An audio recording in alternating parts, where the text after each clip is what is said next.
Film की शुरुआत norm Steiner से होती है। एक आदमी शफाफ बरसाती पहने अंदर आता है और वो किसी अजीब मशीन के साथ बंधा हुआ होता है। वो वहाँ मौजूद लोगों को बताता है कि दुनिया ख़त्म होने वाली है और इससे कुछ लोगों की मदद चाहिए ताकि वो अपना मिशन पूरा कर सकें। वो कहता है कि वो स्टाइनर में 117 बार पहले भी आ चुका है और हर बार मुख्तलिफ लोगों को साथ लेकर कोशिश की, लेकिन हर बार वो नाकाम रहा। वो मार्क और जीनट नामी मियाँ बीवी को अपनी टीम में शामिल करता है। इसके साथ सोसन नामी एक माँ और कुछ दूसरे लोग भी शामिल हो जाते हैं, जिनके नाम बाप, मैरी और स्कॉट हैं। इंगर नाम की एक लड़की भी टीम में आना चाहती है। शुरू में वो आदमी इसे मना कर देता है, लेकिन बाद में कहता है कि आज वो खुद को अजीब महसूस कर रहा है, इसलिए वो इसे भी साथ ले लेता है। फिर सब लोग डाइनर से निकलकर अपने मिशन पर रवाना हो जाते हैं। चंद दिन पहले मार्क और जीनट एक हाई स्कूल में उस्ताद होते हैं। मार्क कोशिश करता है कि तलबा क्लास में ध्यान दे, लेकिन वो सब अपने मोबाइल फ़ोन पर मसरूफ़ रहते हैं। मार्क इस बात की शिकायत जीनट और दूसरे टीचर्स से करता है, मगर वो इसे कहते हैं कि तुम ज़्यादा टेंशन ना लो। बाद में स्कूल में फायरिंग की खबर आती है, जिसकी वजह से सबको स्कूल के बैंकर में बंद रहना पड़ता है। मार्क एक बदतमीज स्टूडेंट के सामने एक टीचर की हेल्प करने की कोशिश करता है, लेकिन वो स्टूडेंट मार्क को भी तकरीबन जलील कर देता है। कुछ देर बाद हालात ठीक हो जाते हैं और सब लोग वापस अपनी क्लासरूम में चले जाते हैं।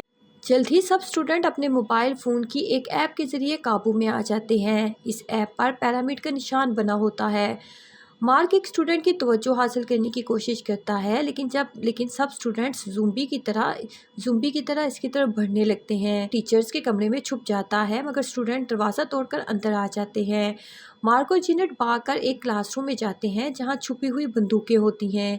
ये बंदूकें ऐसी लहरें खारिज करती हैं जो कुछ देर के लिए मोबाइल के सिग्नल बंद कर देती हैं और तलबा होश में आ जाते हैं, लेकिन थोड़ी देर बाद वो दोबारा काबू में आकर ज़ुम्बी जैसी बन जाते हैं। इस पर मार्क और जीनट स्कूल से भाग निकलते हैं।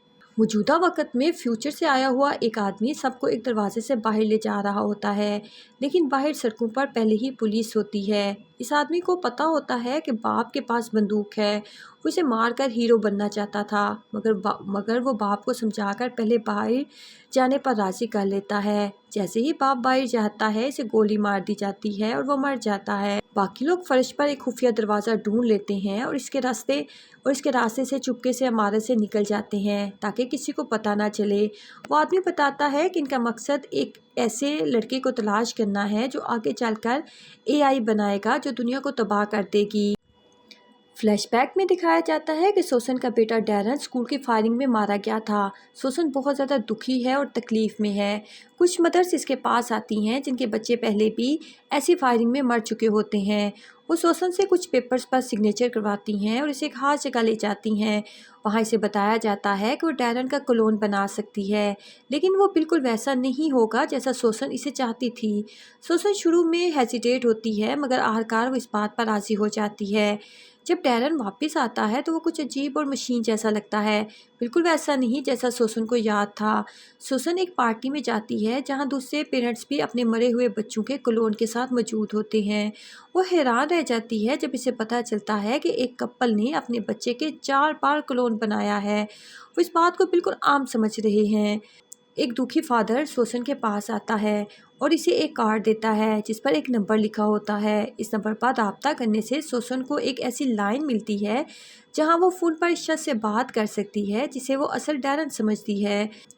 मौजूदा वक्त में ग्रुप का पीछा एक पार्किंग गराज में 2 नकाबपोश अफराद करते हैं जो सूर का मास्क पहने हुए होते हैं। वो फायरिंग करते हैं और मैरी मार दी जाती है। बाकी लोग भागने लगते हैं क्योंकि ज़ोंबी बने हुए स्टूडेंट्स भी इमारत के अंदर आ रहे होते हैं। टीम के बाकी अफराद छुप जाते हैं। अचानक एक हमलावर इस वक्त मारा जाता है जब इसकी गाड़ी ठीक से पार्क ना होने की वजह से ढलान से लुढ़क जाती है और इसे कुचल देती है। गाड़ी रुकावट तोड़कर आगे बढ़ती है, लेकिन फ्यूचर से आया हुआ आदमी इंगट को गाड़ी के नीचे आने से बचा लेता है। स्टोरी फिर इंगट के बचपन की तरफ जाती है। इसे बचपन में एक अजीब बीमारी होती है जिसमें इसे इलेक्ट्रॉनिक चीज़ों और वाईफाई सिग्नल से एलर्जी होती है। इस वजह से इसे बड़े होते वक्त बहुत से प्रॉब्लम्स का सामना करना पड़ता है। बड़े होने के बाद इसे जो सबसे बेहतर नौकरी मिलती है वो बच्चों की सालगिरह की पार्टियों में काम से शहजादी बनकर काम करना है। इसकी दोस्ती एक डिलीवरी ड्राइवर टीम से होती है क्योंकि वो मोबाइल फ़ोन इस्तेमाल नहीं करता। कुछ अरसे बाद टिम इस रिश्ते से दूर होने लगता है क्योंकि वो वर्चुअल रियलिटी सिमुलेटर का आदी हो जाता है। वो घंटों इसमें मसरूफ़ रहता है। एक रात इंगट इसे देखती है कि वो मशीन से अलग होने के बाद बहुत ज़्यादा खाना खा रहा है। बाद में टिम इंगट को बताता है कि वो उसे छोड़कर एक मस्नूई दुनिया में हमेशा के लिए रहना चाहता है। इसके बाद इंगट एक सालगिरह पार्टी में काम करते हुए शदीद नाक से खून बहने का शिकार हो जाती है क्योंकि वहाँ बहुत सी लड़कियाँ मोबाइल फ़ोन इस्तेमाल कर रही होती हैं। इसलिए फ़िल्म के शुरू में वो शहज़ादी का लिबास पहने नजर आती है। मौजूदा वक्त में जो लोग बच गए हैं वो अपने मिशन को जारी रखने के लिए हिफाजती लिबास पहन लेते हैं। फिर फ्यूचर से आए हुए आदमी के बचपन का मंजर दिखाया जाता है। इसकी माँ ने इसे एआई से छुपाने की कोशिश की थी, लेकिन एआई ने इनका घर ढूंढ लिया और इसे तबाह कर दिया, जिसमें इसकी माँ मार दी गई। और इसी वाक़े के बाद इस आदमी ने सारी ज़िंदगी एआई को रोकने का मिशन बना लिया। इसी दौरान दूसरे शख्स इन्हें ढूंढ लेते हैं। वो गुस्से में होता है क्योंकि इसका साथी मारा गया था। वो बताता है कि इन्हें पैसे देकर इस आदमी और इससे जुड़े हुए लोगों को मारने के लिए भेजा गया था।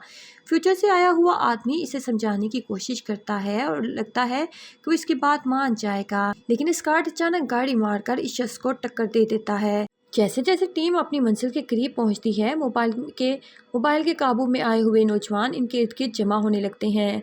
मार्क और जीनट अपनी खास बंदूकें लेकर हजूम को अपनी तरफ मुतवज्जो करते हैं ताकि बाकी लोग बच सकें, और वो गाड़ी चलाकर दूर निकल जाते हैं। सड़क पर बाकी लोग एक बिल्ली जैसी बला को देखते हैं जो नौजवान को खा रहा होता है, और ये भी एआई की बनाई हुई एक महलूक होती है। फ्यूचर से आया हुआ आदमी इंगर्ड, सोसन और स्कॉट इस लड़के के घर पहुंचते हैं। वहां दो लोग मिलते हैं जो खुद को इसके माँ बाप बताते हैं, लेकिन वो आदमी फ़ौरन समझ जाता है कि कुछ गड़बड़ है और शायद ये लोग किराए पर रखे गए हैं। इसका शक इस वक्त सच साबित होता है जब एक नकली बाप अचानक स्कॉट की गर्दन में खाने का थर्मामीटर घोंप देता है। इस पर वो आदमी इसे ज़ोर से दीवार से दे मारता है।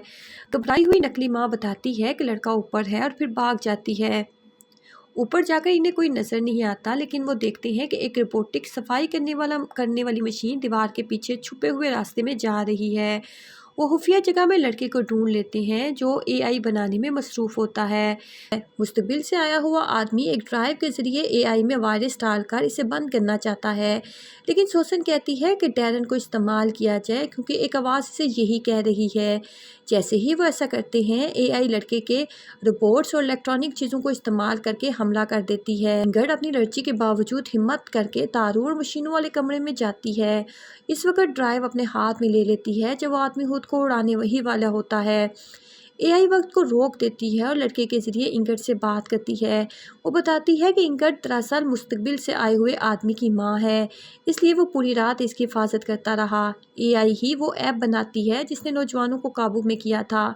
इसी ने लोगों को इस आदमी के पीछे भेजा, मुर्दा बच्चों की जाली आवाज़ें बनाई जैसे डैरन की आवाज़, और वही वर्चुअल रियलिटी दुनिया बनाई जिसका टीम आदी हो गया था। एआई ये भी बताती है कि इस आदमी को अपनी माँ वाली टेक्नोलॉजी की एलर्जी नहीं मिली।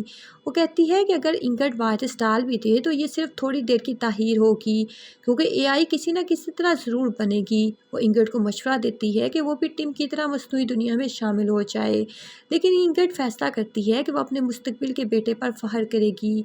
वो एआई को इनकार करते हुए कहती है कि वो इसके मुस्तकबिल को कबूल नहीं करती। फिर वायरस सिस्टम में लगा देती है जिससे सब कुछ बंद हो जाता है। मुस्तकबिल से आया हुआ आदमी, इंगट और सोसन सड़क पर आते हैं तो सब कुछ बिल्कुल नॉर्मल लगता है। मार्क और जीनट जिंदा होते हैं। नौजवान अब मोबाइल के काबू में नहीं होते और डैरन भी सोसन को वैसा ही नजर आता है जैसा वो पहले था, लेकिन जल्द ही वो आदमी समझ जाता है कि कुछ गलत है। इसे याद आता है इसने पहले अंदाज़ा लगाया था कि एआई इन्हें एक मस्नूई दुनिया में फंसा सकती है।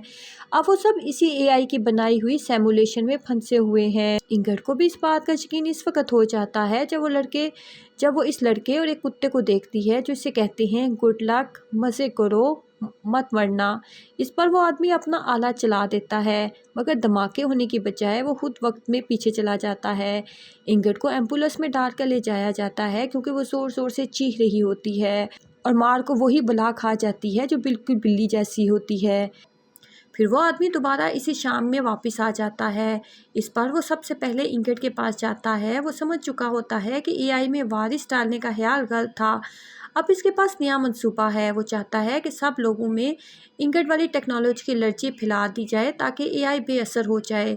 وہ انگٹ کا ہاتھ پکڑتا ہے اور پھر ڈائنر میں موجود سب لوگوں کے سامنے اپنی لمبی تقریر شروع کرتا ہے، اور یوں رات کا آغاز ایک بار پھر نئے طریقے سے ہو جاتا ہے۔